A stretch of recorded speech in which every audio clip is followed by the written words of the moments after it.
Imagine with me for a moment low light streaming in from the late afternoon sun, filled with the kind of energy that only exists when women show up fully for themselves. Women who pledge allegiance only to the woman that they were and the woman that they're becoming.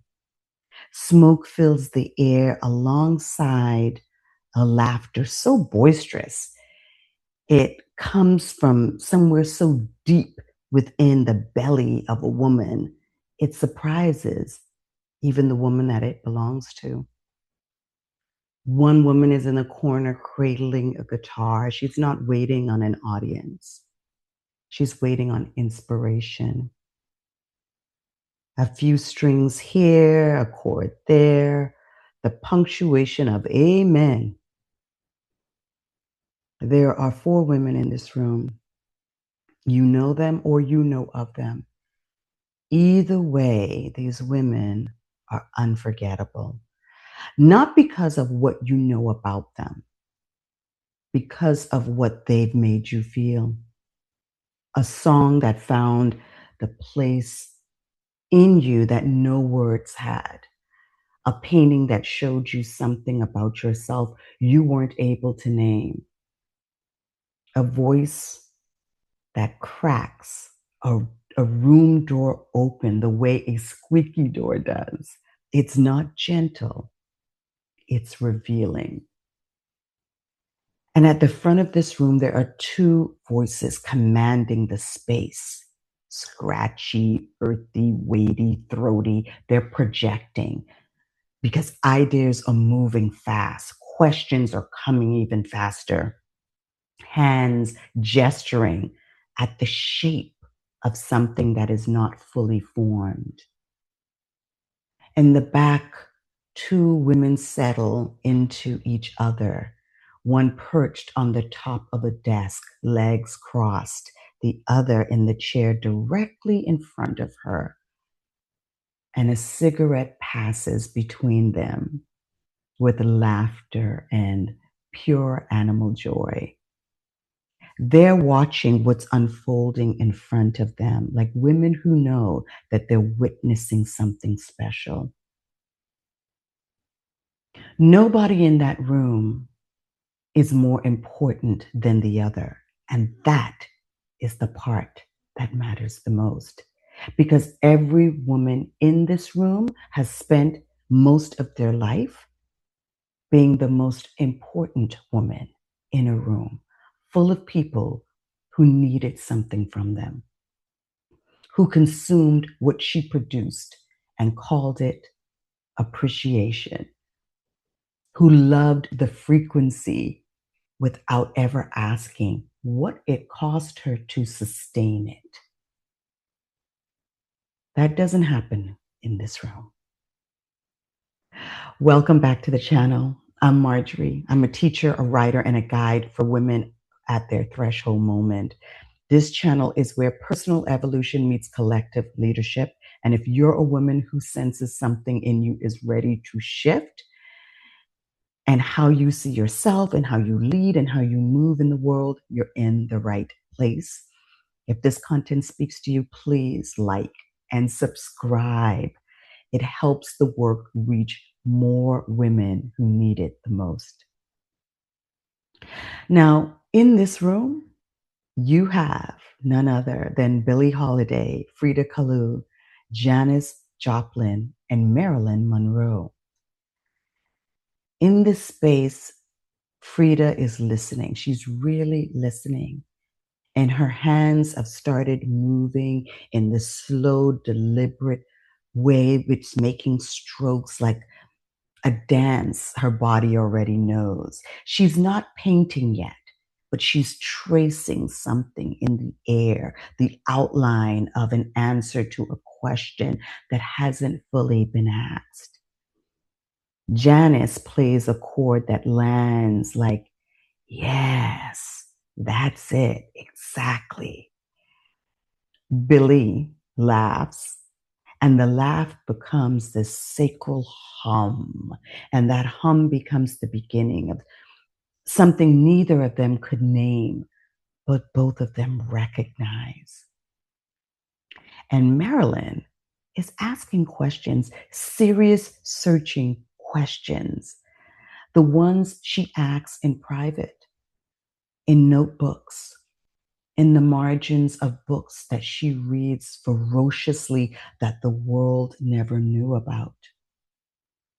The questions don't need the answers immediately, but they need to be asked.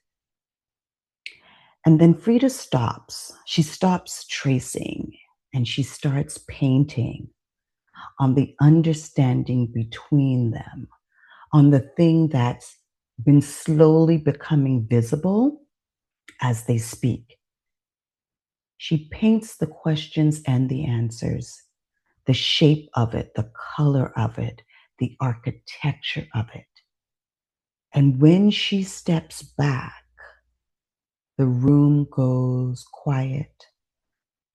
Not the quiet of confusion, the quiet of women who understand something so complete it lands in their body before they have language for it. It's that kind of knowing that doesn't need to be spoken to be real. Nobody moves because something just became so visible that none of them could have made alone. Here's the thing, we just imagined this room that never existed. But just imagine if it did. Imagine if women who carried that same energy, that same uncontainable, world altering frequency walked into a room together and began to create. We have been taught to celebrate these women for what they survived, and they survived remarkably, creatively, tragically, with a kind of tenacity that should have been studied and not romanticized. But their survival is not the whole story. Celebrating a woman's ability to endure what should never have been placed on her in the first place is not the same as honoring what she is capable of becoming. This Women's History Month, I elevated the stories of women like Harriet Tubman, Sojourner Truth, and Ida B. Wells through a specific lens. And these women did not have more courage than us. They had less resources than us. But look at what they were able to accomplish, not for themselves, but for all of us. But these four women that I'm talking about today are a different kind of testimony. They did not build movements or map escapes or speak truth to power from a podium. They gave us something more intimate and more costly: their voice, their art, their bodies. They gave us parts of themselves that were the most intimate and raw. And the giving came with a cost that most of us would never really understand. Every woman in that room had done some version of inner work, right? Billie through her music, Frida through her paintbrushes, Janis through her voice, Marilyn through her acting. They healed, each of them in their own way, found their way or their path back to themselves. But here's a distinction I want you to hear that I don't think enough people understand or are making, and I think this is the most important thing that I can offer you. Healing is a return to self. Evolution is something entirely different. There's a difference between healing and evolution, and it is a difference worth naming clearly because most of us have been handed one when we needed both. Healing brings a woman back to herself. It's a necessary, sacred, and real process. It is the work of coming home to your own body and your voice and your own knowing after the world spent years separating you from all three. Evolution is what happens when a woman takes what she has reclaimed and she begins moving differently inside the world with it.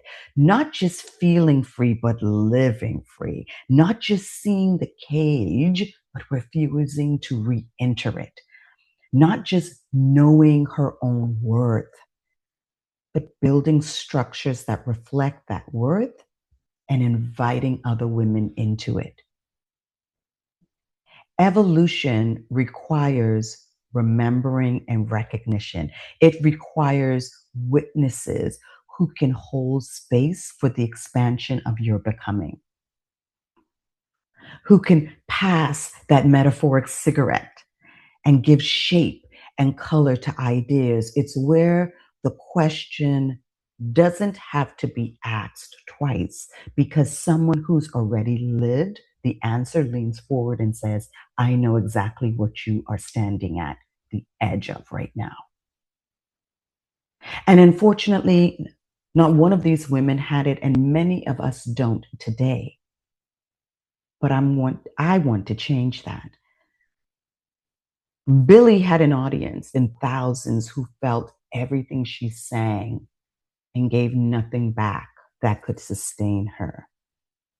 Frida had a world that consumed her images and a love that consumed her spirit.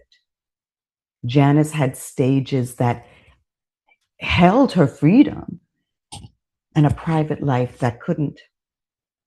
Marilyn had the whole world watching her and not a single witness to the woman who she was in the process of becoming. All of this was extraction from these women. And they all wanted to be loved deeply by men who did not have the capacity to love them. They were seen by everyone, but held by no one. This is not a personal failure. This is a structural one. And the structure has a name. The absence of women who had already evolved gathered together with a specific intention of making each other's becoming possible. This is not about community as much as it is about connection. When a woman of that magnitude moves through the world without the architecture to hold her, the loss of not just her is not just about her, but the loss is not just hers, it's ours. The lineage breaks and we inherit that gap. So let me pull you back into imagining that room again. All right.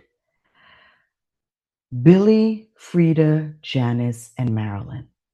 Cigarette smoke, guitar strings, and Frida's hands moving through the air. That room is not just a fantasy, it is a blueprint for something that can exist. The beginning of something like that happened last Wednesday. I hosted a small group of women. We called in our ancestors. We named Harriet and Sojourner and Ida, and we named the blueprint that they left for us. Women who didn't have more courage than us, but look at what they were able to build. Look at what they left for us. And one attendee said, worry is a misuse of imagination. And that just landed. The room went silent. And again, not the quiet confusion of silence, but the quiet of women who just knew that something landed in their soul. What these women recognized that night is exactly what Billie knew in her music and what Frida knew in the paintings and what Janis knew on stage and what Marilyn knew in the margins of her acting abilities that we do not need a map because we have the remembering and the imagination, a collective, courageous, uncontained imagination, which is the most dangerous, powerful, and necessary tool we have today. This is what it looks like when women stop playing it safe, surviving, and start building sustainability together, not in some mastermind or group coaching program, but in a room where what you know moves you and others over a threshold, where someone who's already crossed leans in and says, I know how to get you there. I've been there. Rooms like this is just the beginning, and we're going to go deeper into that on April 13th, and I'm going to tell you how. Because one night is not enough. A single room, no matter how powerful, is not enough to sustain what women are carrying right now when we have done the work of healing and we are standing at the edge of our own evolution. One gathering, one conversation, no matter how transformative, cannot build the container that a woman needs to cross her own threshold and stay crossed. So this is why I am building and holding a space for this, the Femunati. Now, this is the kind of room where someone has a guitar and doesn't need to perform, where that cigarette metaphorically is getting passed and nobody is keeping score, where a woman can say out loud why she is building alone and in isolation, and every woman in the room recognizes herself in that. A room where Frida can paint the answers before the question is fully formed, where the silence that follows is not confusion, but the deepest kind of knowing, and where what becomes visible is only possible because these particular women are in this particular room together. This is the room Harriet, Sojourner, Ida, Frida, Marilyn, Billie, and Janis never had, and this is the room we are building now. This is a space for women who've already done the healing work, women who have looked directly at the thing that hurt. They named it, they painted it, they sang it, they survived it, they wrote about it. Women who are standing at the threshold of something they cannot yet name, but they can feel with everything that they have. It's there. Women who are ready to build what's next outside of the system that was never designed for them. So I want you to join us on April 13th for Dangerous Imagination, a saloon for women building outside of the system. This is where we go deeper. It is where the imagination we practiced last Wednesday becomes the architecture we build together. So I hope to see you there. Registration link is in the show notes below. And until next time, I am Marjorie, and this is the work of remembering who you are before the world told you who to be.